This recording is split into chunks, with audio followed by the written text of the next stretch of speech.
Apa namanya? Yang kita mau bahas sekarang tuh nggak cuma hubungan antar paragraf aja, karena di UTBK tuh ada juga beberapa soal yang ditanyain itu kalimat. Oke, langsung kita mulai aja. Di sini, yang pertama ada yang namanya syarat paragraf. Ketika teman-teman tuh bikin suatu teks, itu harus memenuhi dua syarat. Yang pertama itu ada koherensi dan satunya ada kohesi. Koherensi itu maksudnya adalah keterpautan makna, yaitu bagaimana pikiran atau gagasan dalam paragraf mengalir secara logis sehingga mudah dipahami. Contohnya itu bisa berupa sebab akibat, urutan waktu atau kronologis, perbandingan, umum ke khusus, atau kalau semisal teman-teman tahu tuh apa namanya ada di yang kayak itu kalimat utama sama kalimat penjelas. Nah, itu tuh masuknya ke umum khusus. Terus ada juga contoh sama penjelas. Kemudian, kalau semisal kohesi itu adalah keterpautan bentuk dalam paragraf, yaitu bagaimana kalimat-kalimat terhubung secara gramatikal dan leksikal agar paragraf terasa padu. Nah, contohnya itu, oh, definisinya itu, kalau semisal gramatikal, dia itu keterkaitan antar kalimat melalui struktur bahasa. Kalau semisal leksikal, dia itu keterkaitan antar kalimat melalui pilihan kata. Gampangannya, teman-teman tuh pasti bakal ketemu istilah yang namanya gramatikal sama leksikal. Gampangnya itu kalau semisal gramatikal, dia itu untuk teman-teman tuh tahu maknanya, itu harus tahu konteks pembicaranya tuh apa.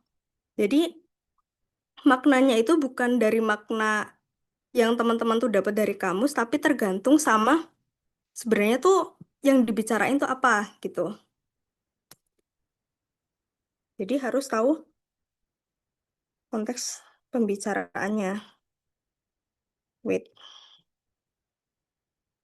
Terus di sini ada yang namanya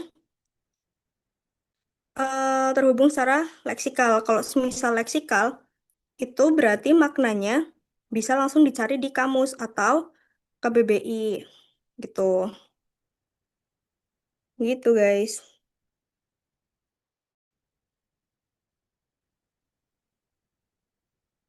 Sebenarnya apa namanya? Kalau misal teman-teman tuh nggak hafal definisi dari koherensi sama kohesi itu nggak masalah. Yang penting tahu kalau semisal di dalam teks itu teman-teman harus memperhatikan yang namanya keterpautan makna sama keterpautan bentuknya gitu. Jadi kayak antara paragraf satu sama paragraf 2 atau kalimat satu sama kalimat 2 tuh harus ada nyambung-nyambungnya gitu. Nggak boleh kayak yang paragraf satu bahasnya A, tiba-tiba nanti di paragraf 2-nya dia malah bahasnya C gitu. Nah, di sini ada contoh singkatnya nih. Kalau semisal koherensi, kalau semisal sebab akibat, contohnya hujan turun sangat deras sepanjang hari sehingga beberapa wilayah mengalami banjir. Nah, di sini itu hujan turun, dia itu jadi sebabnya.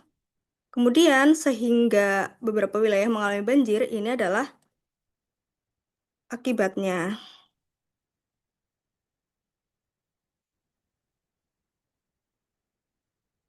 Jadi di koherensi ini sebenarnya adalah yang akan kita bahas di pertemuan kali ini, gitu. Terus kemudian ada yang namanya koherensi umum khusus. Limbah plastik menjadi masalah lingkungan besar. Dia itu di bagian umumnya. Kemudian dirincikan lagi secara khusus. Jadi salah satu contohnya adalah sampah botol sekali pakai yang menumpuk di sungai. Kemudian di sini ada kohesi. Kohesi gramatikal pengacuan. Itu kayak di sini bumi makin panas. Fenomena ini disebabkan oleh meningkatnya emisi gas rumah kaca. Jadi kalau misal pengacuan, bentar, biar kelihatan. Kalau semisal pengacuan, dia itu berarti yang sini tuh dia nggak usah sama. Yang penting ada pengacuan di sini, kayak nge-mention apa yang dibahas di kalimat sebelumnya, gitu. Kalau semisal repetisi, repetisi itu kan dia mengulang, makanya di sini tuh contohnya polusi udara semakin parah. Polusi ini berdampak pada kesehatan manusia. Jadi di sini tuh si polusi, dia itu kan di kalimat pertama dia udah dibahas nih, polusi udara semakin panas, semakin parah. Terus habis itu di kalimat keduanya, dia dibahas lagi nih, polusi ini berdampak pada kesehatan manusia. Gitu. Sebenarnya contohnya tuh masih banyak gitu. Dan nggak perlu terlalu yang didalami banget soal definisi ini sama contoh-contohnya. Sejauh ini ada yang mau ditanyain dulu nggak sebelum lanjut? Aman?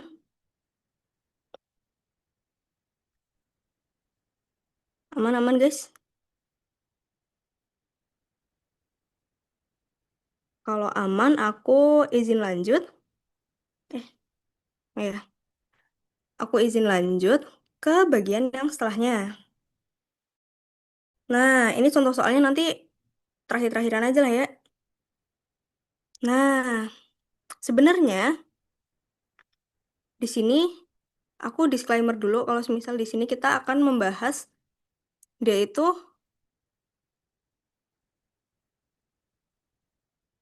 kebanyakan yang akan kita bahas itu adalah konjungsi antar kalimat.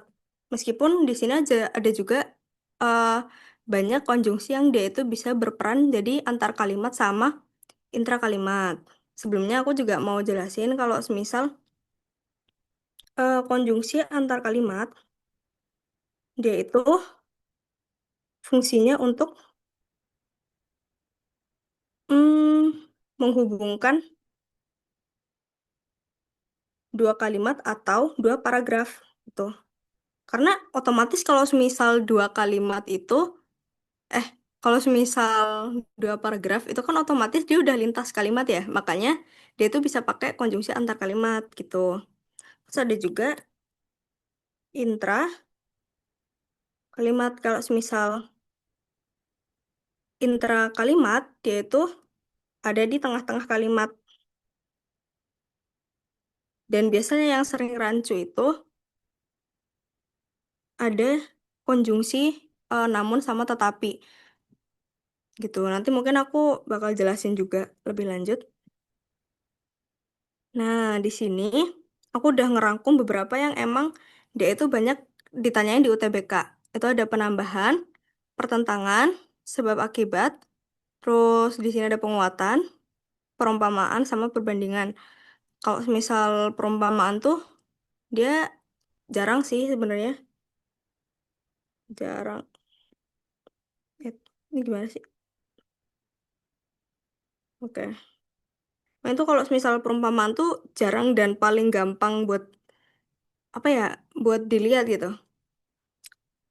Kalau semisal teman-teman tuh mau mengidentifikasi jenis-jenis hubungan, cara gampangnya dan sering ditanyainnya itu yang dia itu udah kelihatan konjungsinya.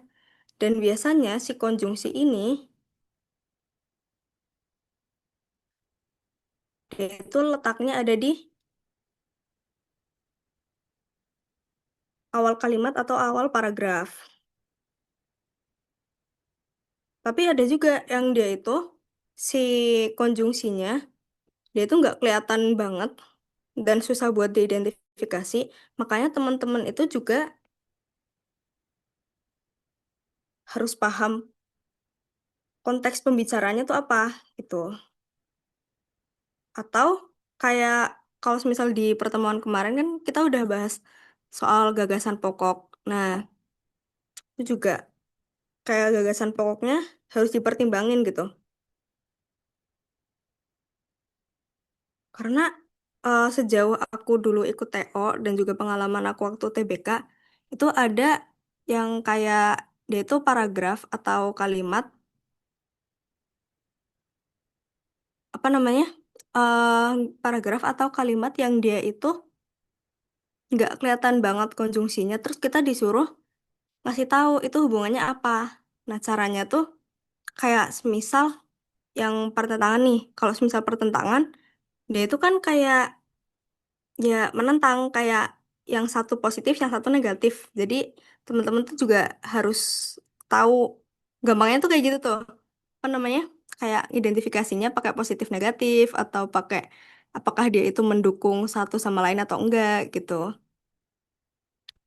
Nah, di sini ada juga beberapa contohnya dan juga di sini aku juga bakal jelasin fungsinya itu apa aja. Kalau misal penambahan, dia itu fungsinya adalah untuk menambahkan informasi dari satu kalimat ke kalimat lain atau paragraf satu ke paragraf lain.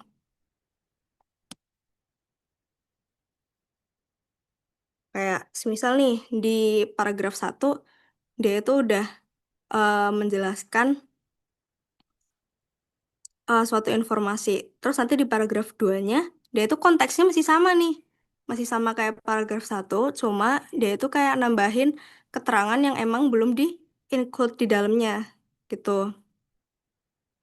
Nah, di sini contohnya ada selain itu tuh sering banget muncul. Selain itu, terus di sini aku juga kurang nambahin ya. Di sini juga ada konjungsi juga. Ini juga sering muncul. Hmm, ini sering muncul, terus di samping itu, terus selanjutnya, lebih lanjut sama selanjutnya tuh mirip ya. Pokoknya yang mirip-mirip aja itu berarti dia kemungkinan besar fungsinya juga sama gitu. Sebagai penambahan atau sebagai pertentangan. Terus ada juga tidak hanya itu. Kemudian di sini ada pertentangan. Kalau misal pertentangan berarti dia itu hubungannya kontra atau gampangannya yang tadi aku kasih tahu ya. Hubungannya kontra atau dia itu cara gampangnya gitu. Positif sama negatif. Kayak misal di paragraf satu atau kalimat satu dia itu bahasa kayak apa namanya? Kayak perkembangan teknologi gitu. Terus tiba-tiba di kalimat atau paragraf selanjutnya dia bahasnya tentang kemunduran teknologi. Berarti kan dia pertentangan gitu ya. Di sini itu contoh konjungsinya itu ada namun, akan tetapi, sebaliknya, walaupun demikian, meskipun begitu, di sisi lain, padahal, sementara itu, dan lain sebagainya. Itu bisa dicari-cari lagi.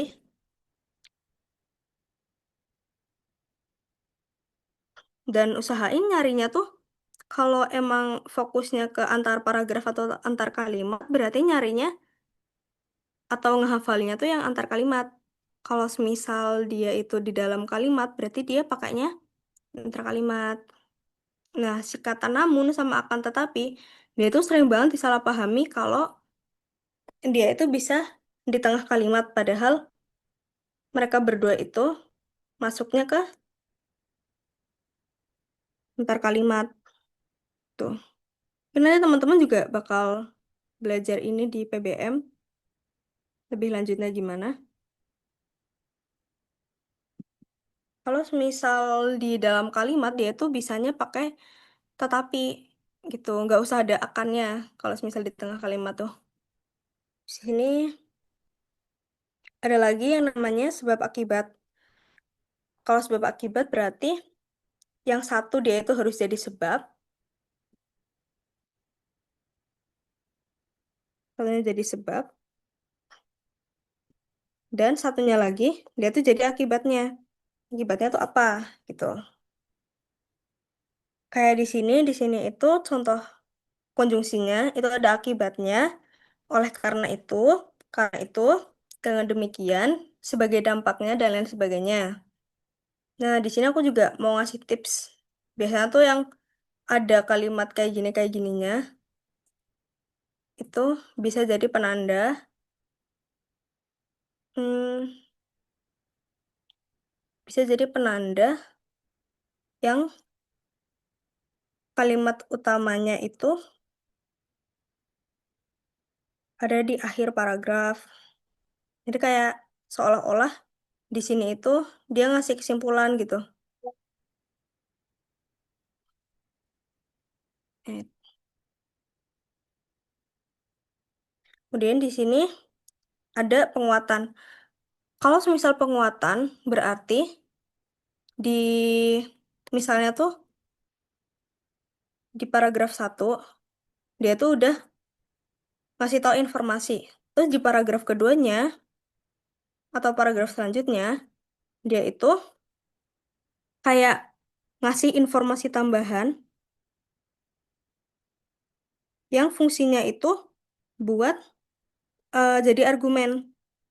Jadi argumen untuk menguatkan informasi yang udah disebutin di paragraf sebelumnya. Tuh, kayak di sini. Sini tuh yang sering muncul dan kayak menurut aku tuh cukup mengecoh. Ini ada bahkan biasanya tuh orang-orang pada ngiranya yang kata bahkan itu dia maksudnya ke penambahan padahal dia itu ke penguatan. Apalagi, terus terlebih lagi dan lain sebagainya. Nah, sini kan teman-teman lihat ya yang di pertentangan sama apalagi tuh dia apa namanya kayak apalagi tuh ada di pertentangan sama penguatan padahal yang satunya tuh hubungannya positif negatif, yang satu tuh kayak sinergis gitu kan, saling mendukung. Sebenarnya yang paling penting tuh ya teman-teman pahami konteks kalimatnya gitu. Kayak yang tadi aku jelasin konsep kohesi sama koherensi. Kemudian di sini ada perumpamaan. Ya, pokoknya kalau misal perumpamaan tuh yang satu dia tuh ngasih tahu sesuatu, terus yang satunya tuh dia ngasih perumpamaannya kayak apa gitu. Di sini tuh ada contohnya konjungsinya tuh ibarat, seperti halnya, layaknya, bagaikan, seakan-akan, sebagaimana dan lain sebagainya. Ini yang kayak yang udah aku tadi jelasin ya, sebenarnya ini jarang keluar, tapi jaga-jaga aja. Terus di sini ada perbandingan. Perbandingan pokoknya dia itu membandingkan satu objek sama objek lain.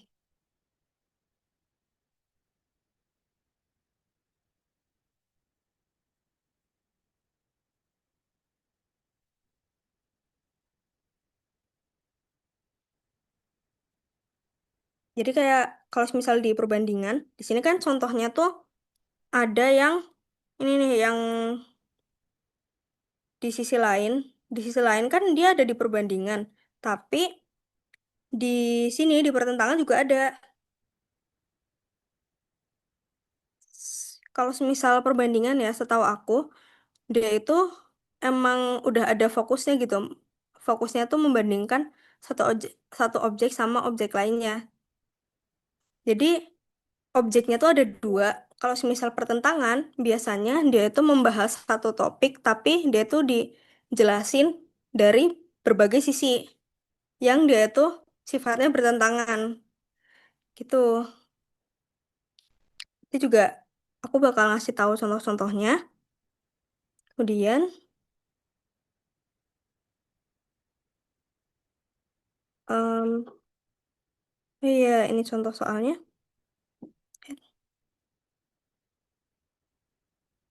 Di contoh soalnya, ini tuh yang nomor satu.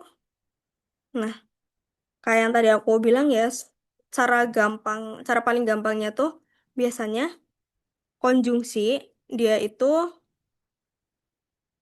ada di awal awal kalimat atau awal paragraf kayak di sini. Nah, di sini juga ini di awal paragraf ini berbeda. Ini terus sama yang ini.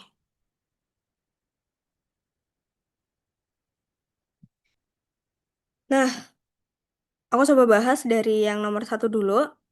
Yang nomor satu itu dia adalah seorang mahasiswa berprestasi dengan IPK 4 dan prestasi yang membanggakan. Dia ada ini tuh informasi satu. Terus di sini dia ada informasi duanya. Dia aktif dalam organisasi gitu. Ini informasi kedua. Informasi kedua, terus dia itu dihubungkan sama konjungsi bahkan. Jadi, kalau misal kita pasangin, Si ini dia itu masuk ke yang di sini di penguatan gitu. Kalau yang terakhir ini dia apa ya? Dia tuh buat tambahan informasi aja sih. Yang ini nggak tahu lah. Aku bikin soalnya. Terus yang nomor dua, sejak pagi dia kata keterangannya, Labubu tidak sarapan dan merasa sangat kelaparan. Oleh karena itu, dia membeli 2 porsi mie ayam. Nah, di sini itu dia sebabnya. Sebab, terus setelah kata oleh karena itu, dia itu berarti akibat yang ditimbulkan dari sebabnya tadi yang di kalimat pertama.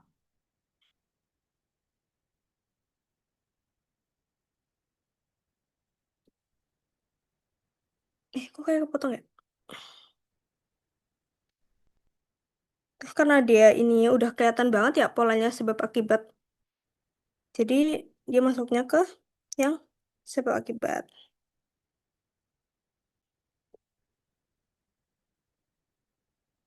Kalau misal sih oleh karena itu dia diganti sehingga juga masih nyambung. Yang penting tuh kayak apa namanya kelompok fungsi konjungsinya tuh masih sama gitu. Kalau misal sepengalaman aku di tryout sama UTBK tuh ada beberapa soal yang dia itu dikasih apa namanya di suatu paragraf. Terus ada nih kalimat rumpang disuruh ngelengkapin. Nah, di situ tuh sebenarnya asal paham sama konteksnya, itu konjungsinya tuh nggak harus sama yang kayak antara yang teman-teman pikirin sama di pilihan jawabannya tuh nggak apa-apa. Yang penting konteksnya tuh masih apa ya, masih satu fungsi gitu. Entah itu jadi sama-sama sebab akibat atau pertentangan dan lain sebagainya. Terus yang nomor tiga itu dia sudah berusaha belajar seminggu penuh untuk UTS. Namun hasilnya mengecewakan dan sesuai dengan ekspektasinya. Ini udah kelihatan banget ya kayak pertentangan gitu. Kayak ya ini udah jelas banget pertentangan. Masuk ke pertentangan. Terus yang keempat, William adalah orang yang perfeksionis dalam mengerjakan tugas. Beda dengan kakaknya, Billy sangat ceroboh dan pemalas. Kalau misal di sini, apa namanya? Di sini udah kelihatan ya, di sini ada konjungsi berbeda. Jadi kayak di sini juga objeknya ada dua. Yang dibicarain itu ada dua, ada si William sama si Billy. Karena konjungsinya udah jelas dan objeknya ada dua, sebenarnya boleh dua atau lebih sih. Pokoknya objeknya tuh lebih dari satu, terus ada konjungsinya. Ini dia masuknya ke perbandingan gitu. Terus yang nomor 5, ini paling gampang yang nomor 5. Aku melihat kebaikan hatinya yang sangat tulus. Jika diibaratkan, hatinya seperti sutra putih tak ternoda. Dia kan kayak ada tulisan jika diibaratkan, terus di sini tuh kayak dua objek yang berbeda, tapi dia tuh dimiripin. Makanya dia itu masuknya ke perumpamaan. Kemudian, yang terakhir, di hari Sabtu, aku menonton bioskop bersama ayah. Selain itu, aku juga, nah di sini konjungsinya tuh ada dua ya. Selain itu sama juga. Kalau misal juga, dia itu masuknya ke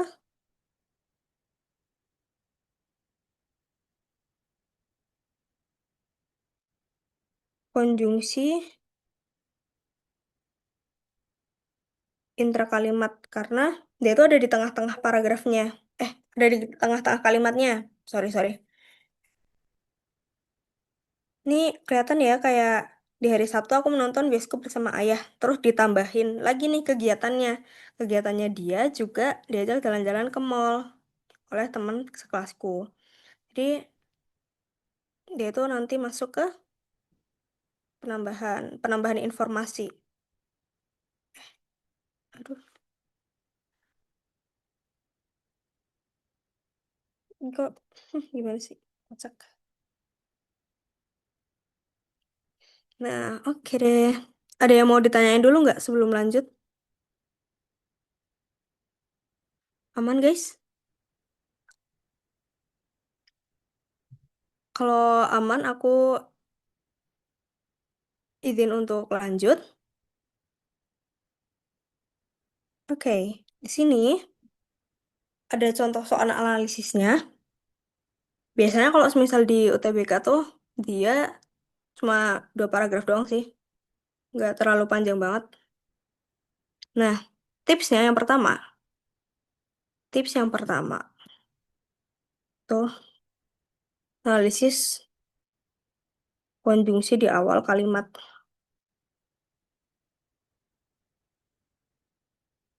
paragraf. Kita udah mulainya ke itu ya, ke paragrafnya. Soalnya ini udah bentuknya teks gitu.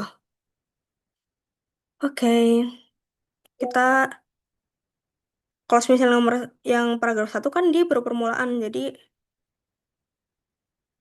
nggak usah terlalu dihiraukan.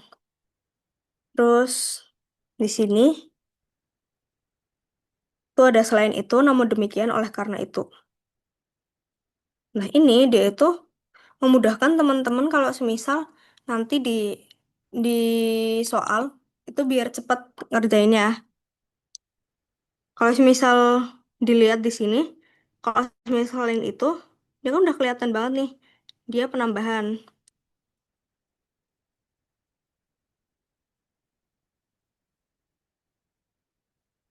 Terus di sini, namun demikian, namun demikian, itu udah kelihatan banget pertentangan.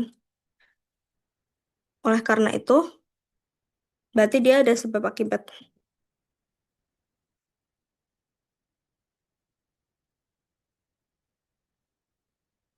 Nah, tapi menurut aku tuh cara ini jangan, apa ya, jangan jadi opsi pertama juga sih. Yang paling penting tuh baca kalimatnya dulu. Kan juga pernah diajarin kan yang scanning sama skimming. Gitu. Kayak aku coba baca paragrafnya. Permodelan iklim global semakin penting dalam memprediksi perubahan suhu bumi dalam beberapa dekade mendatang.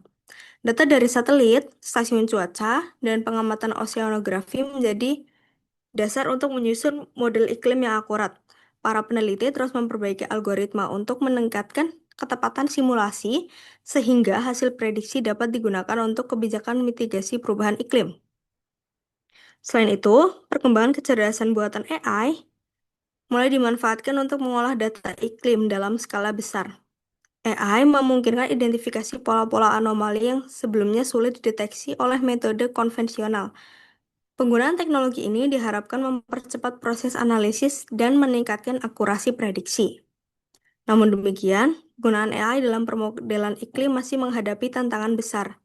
Salah satu kendalanya adalah keterbatasan data historis yang lengkap dan konsisten pada beberapa wilayah, terutama daerah terpencil. Ketidakseimbangan data dapat mengurangi kemampuan AI untuk memberikan prediksi yang stabil. Oleh karena itu, para ilmuwan menekankan pentingnya membangun sistem pemantauan iklim yang lebih merata di seluruh dunia. Pemasangan sensor tambahan, penguatan jaringan satelit, dan standar pengumpulan data internasional dianggap sebagai langkah penting untuk meminimalkan bias data yang masuk ke model AI. Oke, jadi kalau misal apa namanya, sebenarnya kan dia membahasnya tentang permodelan iklim global. Pada intinya ya, gagasannya tuh di sini. Eh, nah, Gagasan pokoknya tuh di sini. Terus di paragraf kedua, dia itu kayak nambahin informasi kalau semisal di permodelan iklim global ini juga udah mulai pakai AI loh, gitu. Di sini juga dijelasin AI itu fungsinya buat apa, keunggulannya apa. Tapi di paragraf ketiga, dia itu malah dijelasin kalau selain dia itu AI punya keunggulan, dia itu juga punya tantangan. Jadi gampangannya adalah yang di sini itu keunggulan, terus yang di sini dia itu malah bahas tantangannya,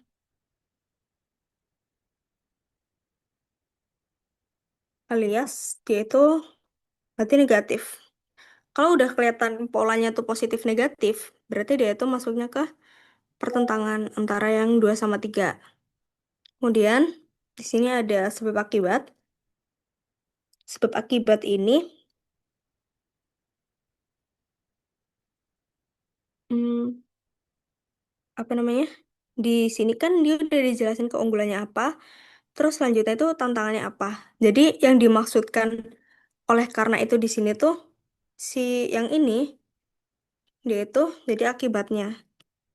Pokoknya tuh kalau semisal udah ada kata oleh karena itu berarti dia itu maksudnya tuh adalah akibat yang ditimbulkan itu. Sebabnya tuh dari mana? Sebabnya ada di sini di paragraf ketiganya. Itulah pentingnya teman-teman tuh paham apa namanya kohesi sama koherensi ya gitu. Pokoknya pahamin kohesi sama koherensi tuh pahamin konsepnya aja tapi nggak usah yang definisinya tuh terlalu ditekanin banget gitu. Sini ada lagi. Nah, kayak tadi, yang pertama itu usahakan untuk nyari konjungsinya. Carilah konjungsinya dulu. Terus teman-teman baca baca ini ya, baca teksnya. Perkembangan teknologi biologi sintetik telah mempercepat proses rekayasa mikroorganisme untuk berbagai tujuan, mulai dari produksi obat hingga bioremediasi. Inovasi ini memanfaatkan kemampuan mikroba dalam memetabolisme senyawa kompleks dengan efisien yang sulit dicapai oleh metode kimia biasa. Banyak laboratorium kini mengarahkan penelitian pada bakteri perekayasa lingkungan sehingga dapat menguraikan polutan secara lebih cepat. Bahkan, beberapa laboratorium melaporkan bahwa modifikasi genetika tertentu mampu meningkatkan efisiensi degradasi polutan hingga 3 kali lipat. Temuan ini menunjukkan bahwa potensi mikroba rekayasa tidak hanya sebatas meningkatkan kecepatan reaksi, tetapi juga dapat memperluas rentang senyawa berbahaya yang dapat diuraikan. Dalam konteks pengelolaan limbah, peningkatan efisiensi ini sangat berarti bagi percepatan pemulihan ekosistem. Di sisi lain, pendekatan berbasis mikroba alami tanpa rekayasa genetika masih banyak dilakukan karena dianggap lebih aman dan lebih mudah diterima secara regulatif. Mikroba liar umumnya memiliki stabilitas genetik yang lebih tinggi sehingga tidak menimbulkan risiko penyebaran gen asing ke lingkungan. Ibarat sebuah sistem filtrasi berlapis, penerapan kedua pendekatan tersebut, mikroba rekayasa dan mikroba alami, seringkali digabungkan untuk mencapai efektivitas maksimal. Oke. Jadi fungsinya tuh apa? Dengan aku menekankan yang pertama tuh harus ini apa? Lihat konjungsi tuh, maksudnya kayak cara cepatnya aja. Cara cepatnya biar teman-teman tuh tahu perkiraan apa namanya hubungannya tuh apa. Tapi balik lagi ya, juga harus baca teks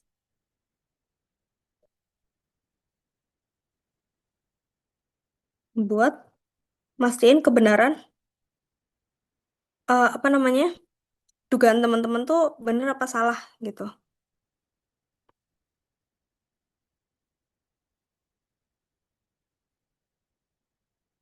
Eh, enaknya taruh mana ya? Buset, nggak enak banget ya tulis.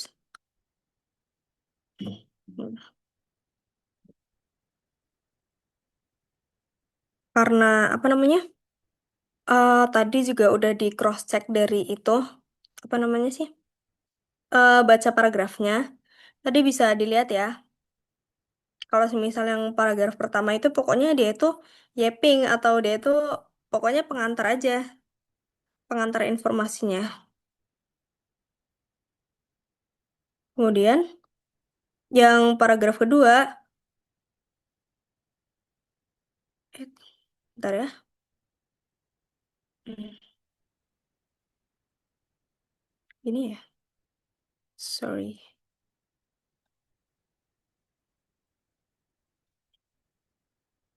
Terus kalau semisal yang paragraf kedua, dia itu dia fungsinya tuh kayak mendukung, mendukung informasi yang pertama.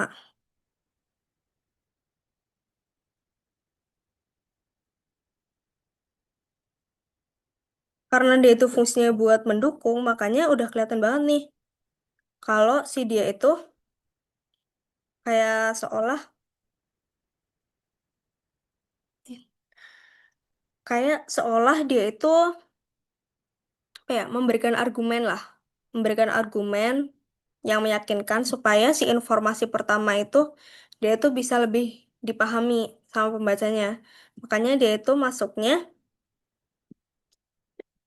dia itu penguat apa namanya hubungannya tuh yang paragraf satu sama paragraf 2 tuh yang paragraf 2-nya penguatnya. Penguat dari paragraf satu. Terus, nah di sini nih, di sisi lain dia itu kan bisa konteksnya antara dia pertentangan atau perbandingan atau penambahan tuh kan bisa ya. Jadi, nah di sini tuh fungsinya teman-teman harus membaca teksnya secara keseluruhan juga.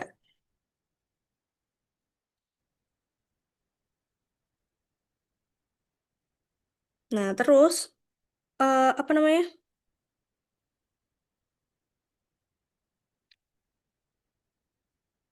Wait, wait.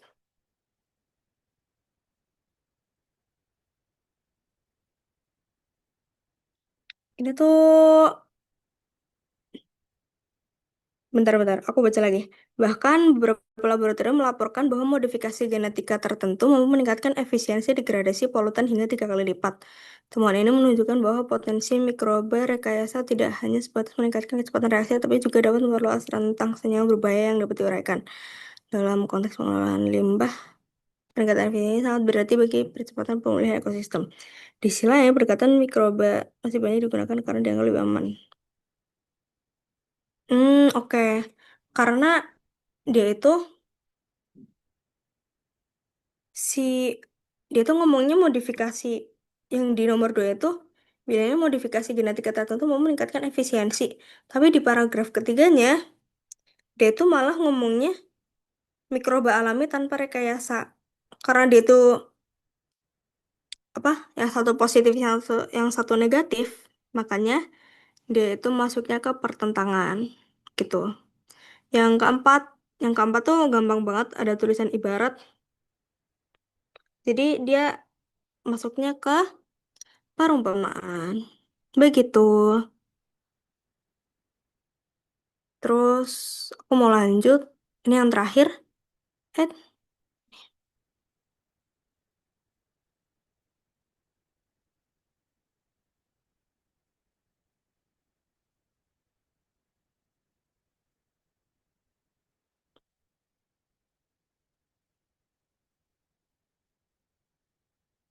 oh iya, terus ini yang terakhir itu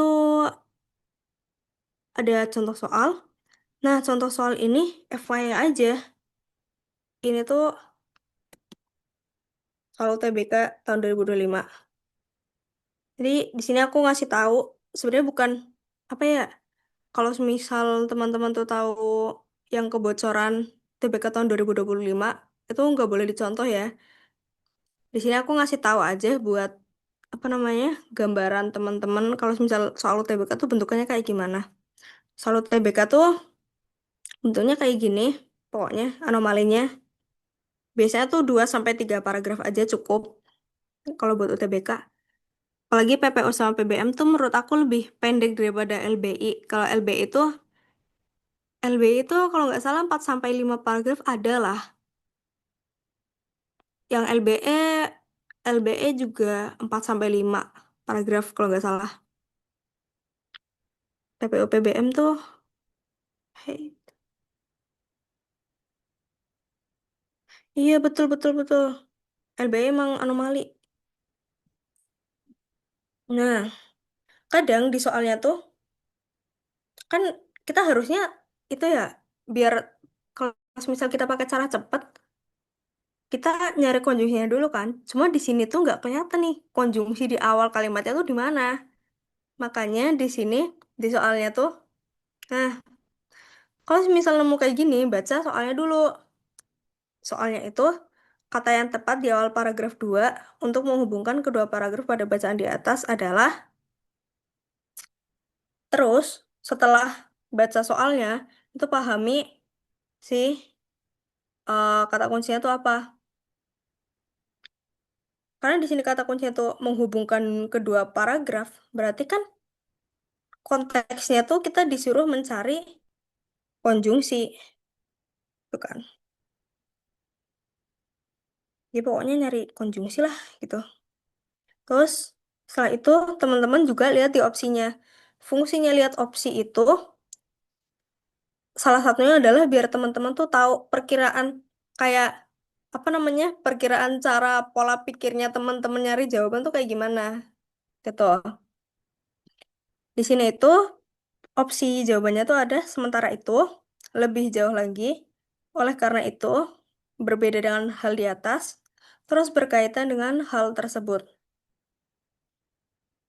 Nah, setelah teman-teman tuh tahu opsinya tuh apa, terus yang harus dilakukan adalah mengelompokkan mengelompokkan si fungsinya.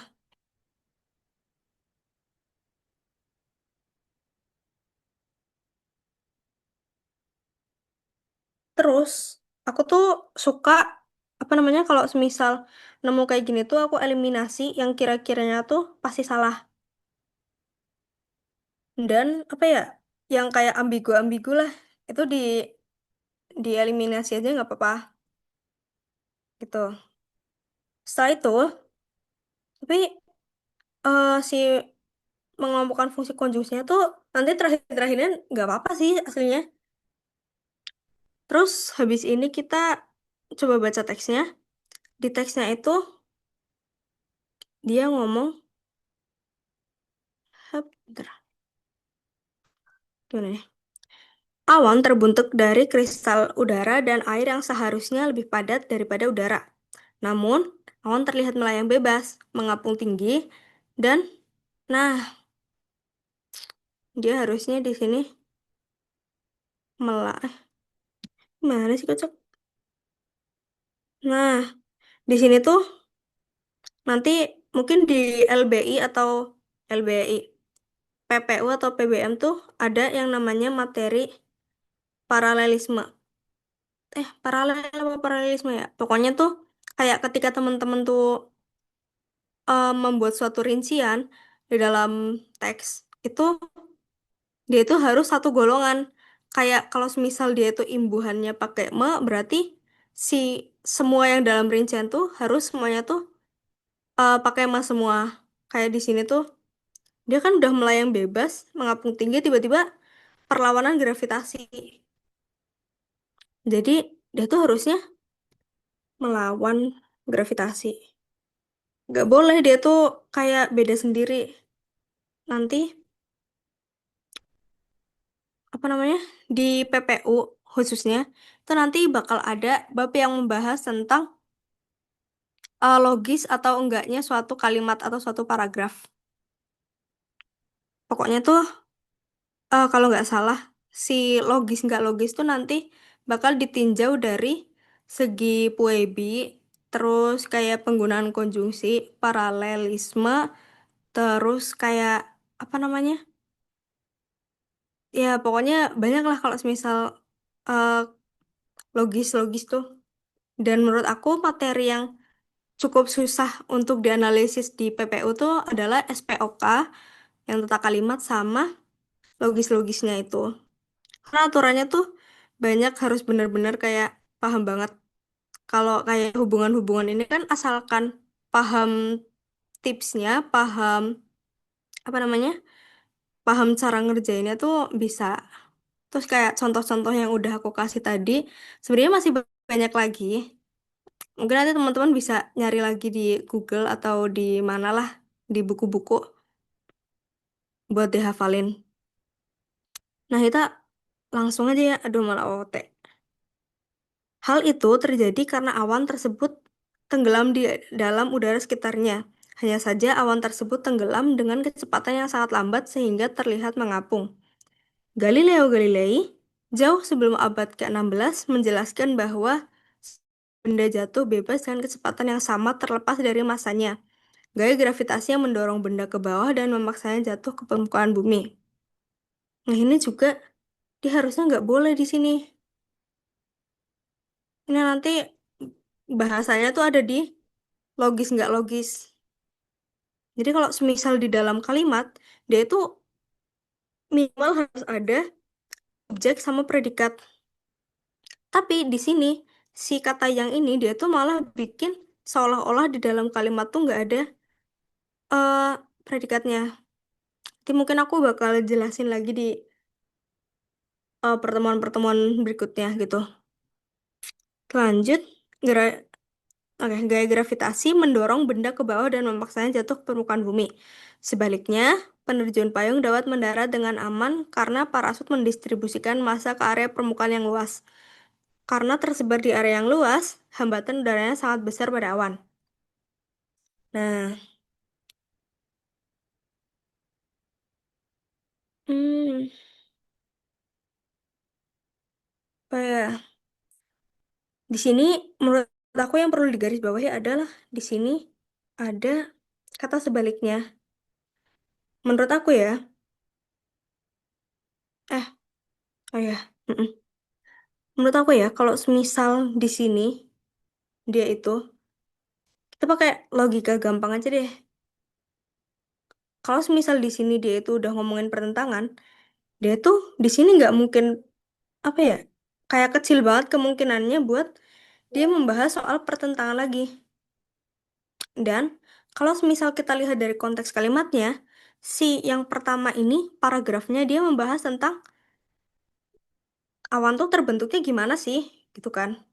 Terus dia juga ngomong apa namanya, alasan kenapa si awan tuh dia tetap mengapung. Jadi jelasin di sini terjadi karena awan tersebut tenggelam di dalam udara sekitarnya. Hanya saja awan tersebut tenggelam dengan kecepatan yang sangat lambat sehingga terlihat mengapung. Oh, jadi inti kalimatnya tuh sebenarnya si awan tuh dia nggak sekedar mengapung doang loh. Dia itu sebenarnya jatuh tenggelam. Cuma di sini dia itu tenggelamnya dengan kecepatan yang sangat lambat sehingga terlihat mengapung. Kemudian di paragraf 2 si Galileo Galilei itu ternyata sebelumnya kayak punya teori nih. Dia pernah berpendapat kalau semisal semua benda jatuh bebas. Jatuh. Jatuh sama tenggelam, berarti kan dia sebenarnya membahas satu hal yang sama. Terus di sini jatuh bebas dengan kecepatan yang sama terlepas dari masanya. Ini ada di rumus fisika. Ya pokoknya gitulah. Kalau semisal benda jatuh bebas tuh nggak apa namanya nggak memperhatikan massa, tapi dia itu lebih ke hambatan udaranya. Gitu. Kalau semisal eh apa namanya kan kita tahu ya si ini sama ini dia tuh membahas satu hal yang sama. Karena dia tuh membahas satu hal yang sama, berarti nggak mungkin dia tuh bakal membahas kayak perbandingan, tuh kan? Karena kalau semisal perbandingan, sementara itu, dia itu kan berarti ada dua objek dong yang harus dibandingkan, atau lebih. Kemudian, lebih jauh lagi, lebih jauh lagi tuh, apa ya? Berarti memperluas apa yang Gimana ya? Pokoknya tuh kalau semisal lebih jauh lagi menurut aku dia itu kayak menjelaskan lebih lanjut terkait si satunya tapi apa ya? Menjelaskan tapi bahasanya tuh udah beda tapi masih terkait gitu. Sedangkan dia tuh masih pokoknya tuh dia sama cuma beda versi aja. Yang satu tuh versi modern, yang satu si dari omongannya Galileo Galilei gitu. Jadi menurut aku ya ini salah sih. Terus oleh karena itu dia nggak ada hubungan sebab akibat kelihatan banget nih. Terus berbeda nggak juga karena dua-duanya tuh intinya sama gitu kan. Kemudian yang menurut aku paling masuk akal adalah berkaitan dengan hal tersebut. Karena umumnya ini kan apa namanya? Kayak kalau semisal teman-teman tuh bikin esai atau bikin karya tulis ilmiah. Terus teman-teman tuh ngasih tahu sesuatu, pokoknya tuh yaping lah teman-teman nulis tik tik tik tik tik tik, gitu kan. Terus teman-teman tuh mau ngasih tahu kayak teori-teori apa gitu. Iya betul yang betul betul betul. Apa namanya?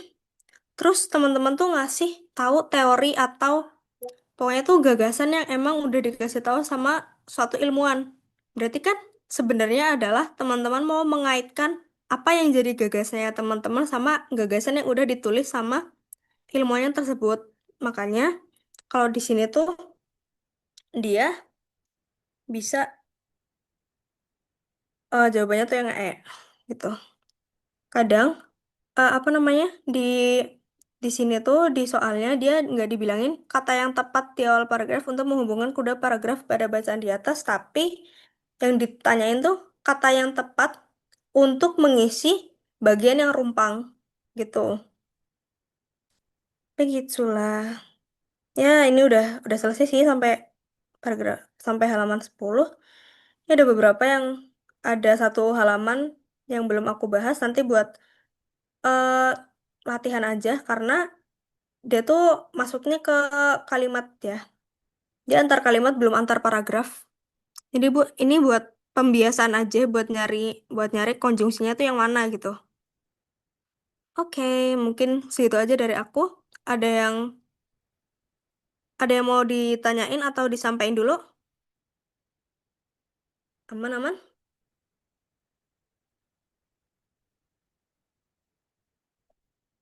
Karena nggak ada yang mau ditanyain. Mungkin udah mau jam 8:30 juga ya. Oke, karena aman.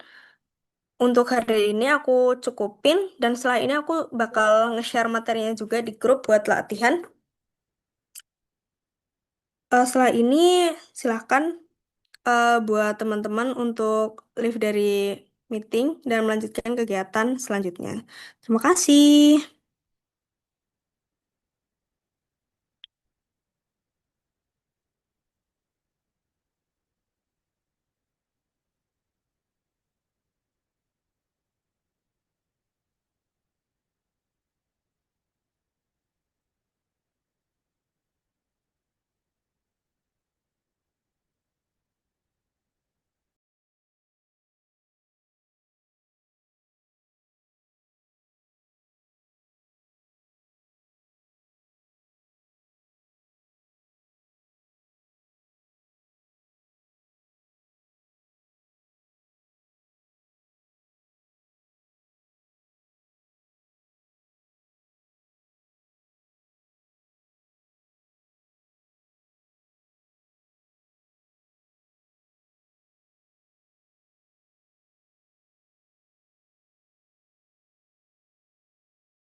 Halo Kak Faris,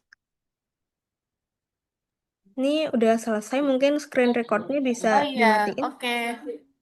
Oke, makasih Kak.